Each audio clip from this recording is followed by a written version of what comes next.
लिए चलते हैं भजनलाल शर्मा, मुख्यमंत्री राजस्थान के क्या कुछ कह रहे हैं, सुनाते हैं। राजस्थान की पानी को जमीन में उतार करके मां के किसानों को और आम जन को फायदा देना है, यह इन्होंने मां कहा। मित्रों, मैं आपको यह भी कहना चाहता हूं कि जिस तरह से देश के यशस्वी प्रधानमंत्री नरेंद्र मोदी जी ने लगातार कर्म भूमि से मातृभूमि जल संचय जन भागीदारी का जो ये कार्यक्रम किया है, आपने देखा होगा।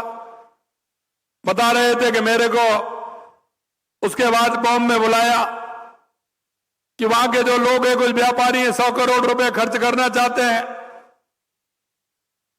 मैं वहां गया, पाटिल साहब भी आए, सबरी पूरी टीम को लेकर के।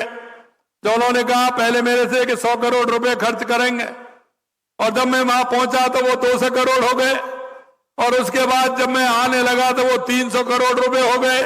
मैं आपको विश्वास दिलाना चाहता हूं, आपने कहा था कि राजस्थान, क्योंकि राजस्थान के जो हमारे भाई बहन हैं वो सही कह रहे हैं। कुछ हमारे बुजुर्ग, हमारे ऐसे लोग जो पानी की वजह से जहां परेशानी थी, वो लोग बाहर गए थे, उन्होंने अपने अपने काम की, अपनी मेहनत से, अपनी ईमानदारी से वहां स्थान बनाया। उनको उसका दर्द है कि मेरे राजस्थान के अंदर अगर पानी होता तो हमारा राजस्थान सरसब्ज होता।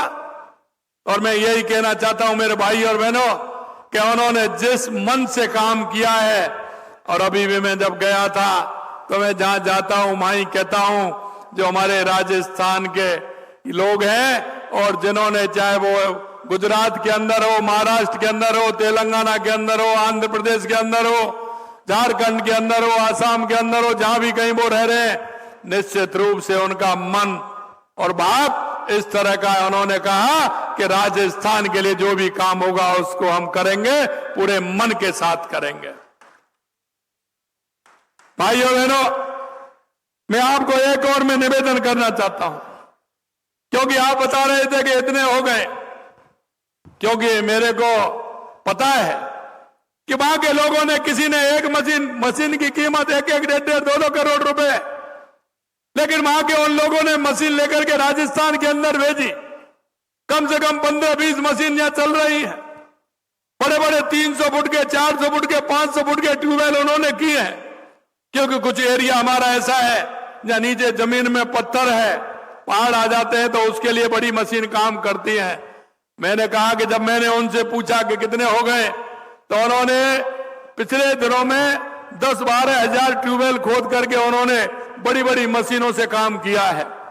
जो हमारे छोटे स्ट्रक्चर बनाने का काम हुआ है वो बहुत बड़ी संख्या में हुआ है, क्योंकि उसमें गड्ढा खोद करके उसमें बूटे डाल करके और उनको बनाने का काम किया है। खेत में जहां भी आवश्यकता वो काम बड़ी संख्या में हुआ है। उनकी संख्या लगभग 4 लाख के बराबर, 4 लाख के लगभग है। लेकिन जो बड़े स्ट्रक्चर बनाए जिनमें बहुत बड़ी लागत लगती है, और सबसे बड़ी बात यह है, ना तो उसमें सरकार का, ना उसमें किसी एजेंसी का काम, ना किसी एनजीओ का काम, वो लोग स्वयं आते हैं, स्वयं उस गांव में जाते हैं। सिर्फ प्रशासन के लोग और गांव के लोगों को यह बताना है कि इस गांव से पानी बह करके वहां जाता है, आपको यह स्ट्रक्चर यहां बनाना है या खेत में बनाना है, किसी ऐसे स्थान पर बनाना है जिससे उस पानी का संचय हो जाए और उसके अंदर पानी चला जाए। सिर्फ आपको इतना करना है।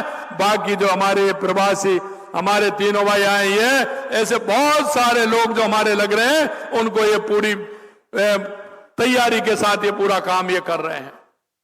और मैं एक बात और कहना चाहता हूं, इनके मन में ये कल्पना, ये भाव आना बहुत बड़ी बात है। ये तो वह काम कर ही रहे थे, लेकिन इनके मन में मातृभूमि के प्रति जो लगाव, इनकी जो इच्छा शक्ति, इनका जो मन कि मेरे भाइयों को पानी वहां मिले। और माननीय पाटिल साहब सही कह रहे थे कि ये पीढ़ियों का काम है। आने वाले पीढ़ियां याद रखेंगी कि इस तरह से राजस्थान में काम हुआ है। और एक दिन कह रहे थे, पाटिल साहब ने मेरे से कहा कि अगर कोई सबसे ज्यादा पानी होगा और सबसे बड़ा कोई प्रदेश पानी के लिए जाना जाएगा तो वो राजस्थान होगा, राजस्थान होगा। और धीरे धीरे मुझे भी इस बात का विश्वास हो रहा है, और विश्वास मुझे इस बात का हो रहा है कि आपने देखा हमारी सरकार को लगभग 2 साल हुए हैं। देश के यशस्वी प्रधानमंत्री नरेंद्र मोदी जी ने हमारी ईआरसीपी राम जल सेतु योजना, जो हमारे 18 जिलों के लिए आवश्यक है, उस पानी को दोनों का मध्य प्रदेश और राजस्थान का एमओयू करा करके, और वो योजना 77,000 करोड़ रुपए की स्वीकृति करने का काम हमारे देश के यशस्वी प्रधानमंत्री नरेंद्र मोदी जी ने और आप माननीय सीआर पाटिल जी के समय में यह काम हमारा जिस तरह से हुआ है।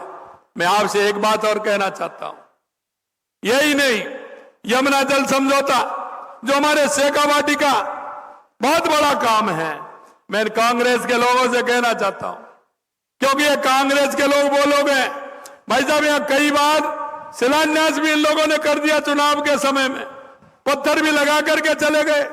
यहां के बड़े बड़े लोग कांग्रेस में मंत्री भी रहे, केंद्र में भी मंत्री रहे, लेकिन उन्होंने यमुना जल के नाम पर 1% कोई काम नहीं किया, 1% काम नहीं किया।